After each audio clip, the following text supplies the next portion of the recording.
Start. परिच्छेद.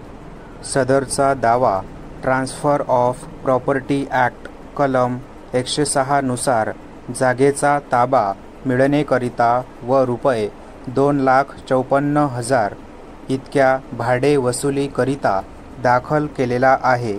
प्रतिवादी यांनी खालील पुरावा सादर केलेला आहे.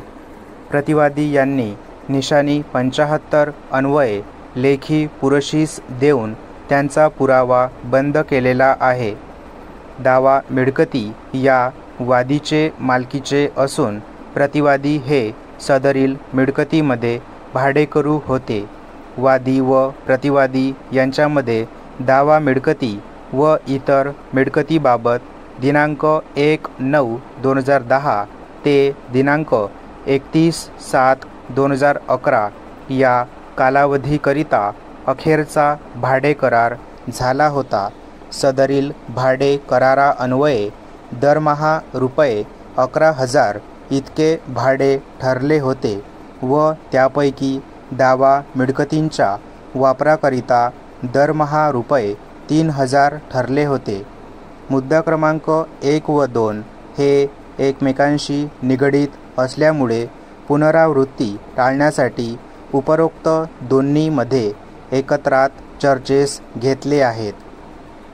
वादी यांच्या विधिज्ञांनी युक्तिवाद केला आहे की वादी व प्रतिवादी यांच्यात झालेल्या भाडे करारान्वये प्रतिवादी हा वादीस दरमहा भाडे रक्कम रुपये 11,000 मधील दावा मिळकतीसाठी दरमहा रुपये 3,000 भाडे देणे लागत होता.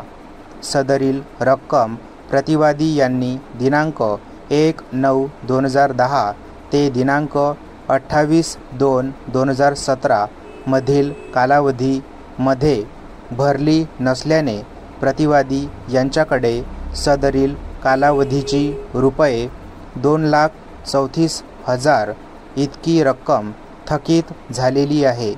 वादी यांनी पुढे असा युक्तिवाद केलेला आहे की सदरील बाब प्रतिवादी यांनी त्यांच्या उलट तपासामध्ये मान्य केलेली आहे. त्याचप्रमाणे त्यांनी जी रक्कम वादी यांना वेळोवेळी दिल्याचे म्हणालेले आहे त्याबाबत त्यांना कोणताही लेखी पुरावा अथवा मौखिक पुरावा दिलेला नाही.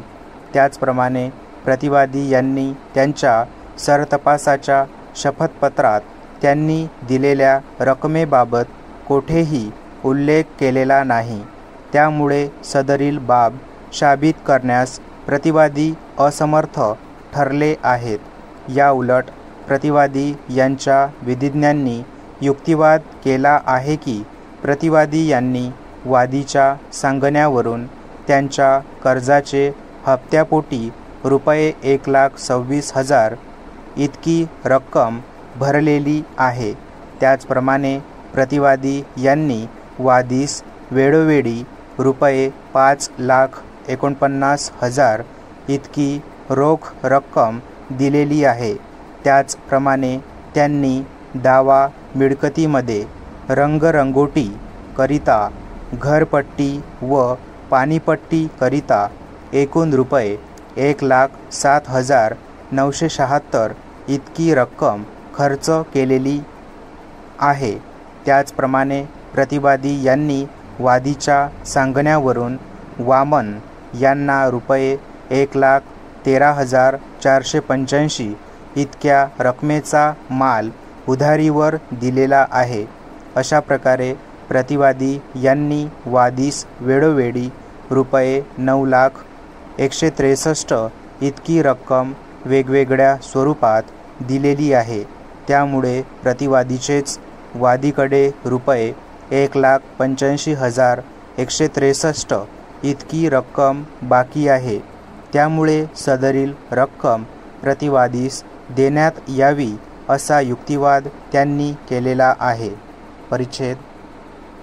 वरील परस्पर विरोधी युक्तिवादाच्या अनुषंगाने पुराव्याचे सूक्ष्म अवलोकन केले असता असे दिसून येते की वादी यांनी त्यांच्या कथनाच्या पुष्टर्थ पुराव्याचे शपथपत्र दिलेले असून त्यात त्यांनी त्यांच्या दाव्याच्या सुसंगत विधाने केलेली आहेत. याउलट प्रतिवादी यांनी त्यांच्या कथनाच्या पुष्टार्थ दिलेल्या पुराव्याचे शपथपत्राचे अवलोकन केले असता असे दिसून येते की प्रतिवादी यांनी त्यांच्या सरतपासामध्ये सदरील दिलेल्या रकमेच्या बाबत कोठेही उल्लेख केलेला नाही.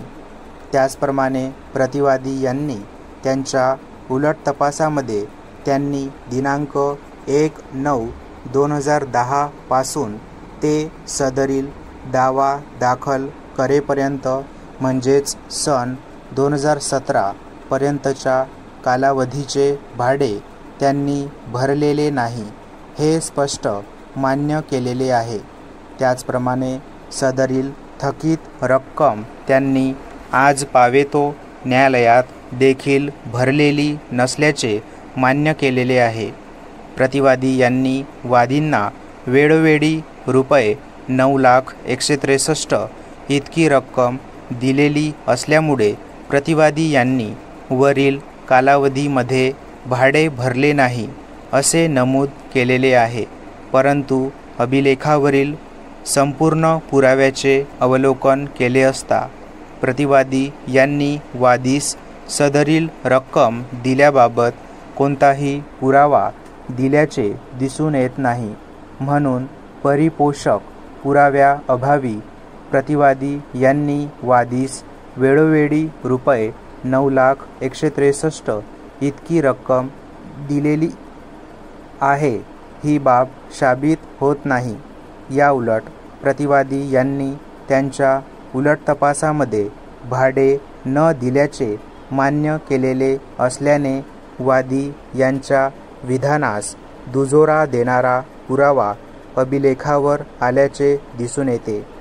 एकंदरीत प्रतिवादी वादी यांना रक्कम रुपये 2,54,000 इतकी भाड्याची रक्कम देणे लागतो ही बाब वादीने साबित केली आहे व वादी प्रतिवादी यांना रुपये 1,85,163 इतकी रक्कम देणे लागतो हे प्रतिवादी साबित करण्यास असमर्थ ठरला आहे. परिणामी मुद्दा क्रमांक 1 चे उत्तर होकारार्थी व मुद्दा क्रमांक 2 चे उत्तर नकारार्थी देण्यात येते. परिच्छेद वरील मुद्द्यांच्या अनुषंगाने पुराव्याचे अवलोकन करण्याआधी मी येथे नमूद करू इच्छितो की दावा मिळकती या मौजे सासवड तालुका पुरंदर मधील आहेत व या विभागास महाराष्ट्र रेंट कंट्रोल ॲक्ट लागू होत नसून येथे संपत्ती हस्तांतरण अधिनियम 1882 हा कायदा लागू होतो. दिनांक 20/4/2017 रोजी वादी व प्रतिवादी यांच्या दरम्यानचा भाडे करार रद्द झाला आहे किंवा कसे हे पाहण्याकरिता प्रथमतः वादी यांनी दिनांक 10/3/2017 रोजी दिलेली नोटीस ही कलम 106 संपत्ती हस्तांतरण अधिनियम 1882 अन्वये दिलेली आहे किंवा कसे हे पाहणे गरजेचे आहे. स्टॉप.